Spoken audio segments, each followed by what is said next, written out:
sa'yo, kinulong Pagkakalawa ko pagla Isang isang langit, isang kanya Tanak kong iyak Ang pagkapot salak sa tao Magsama sa nahitabo sa panahon ni Noe. Sama sa mga adlaw sa wala pa ang lunok pa mga tao nagpadayon sa anda nilang buluhat. Ang sama sa pagkaunog, pag-inom ug pagminyo ay hangtod kayod sa adlaw nga misulod si Noe sa arka.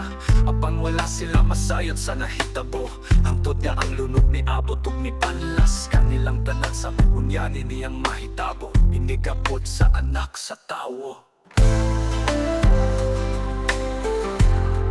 Niatong panahon na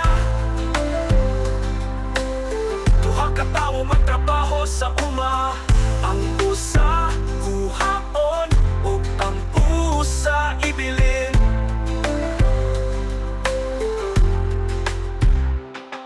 Duha ka babae magkalig og pagkaon. Ang usa kuhaon ug ang usa ibilin. Duha ka babae magkalig og pagkaon. Ang usa kuhaon ug ang usa ibilin.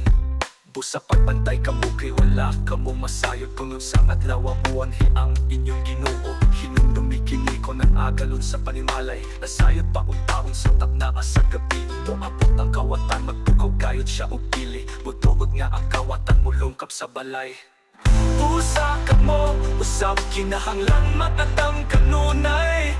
Kay mo abot ang anak sa tawo. Sa takna nga kamo wala magpaabot kanya. Niatong panahon na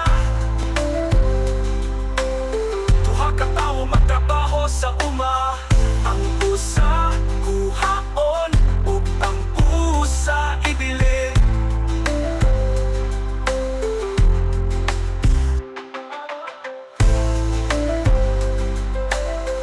Niatong panahon na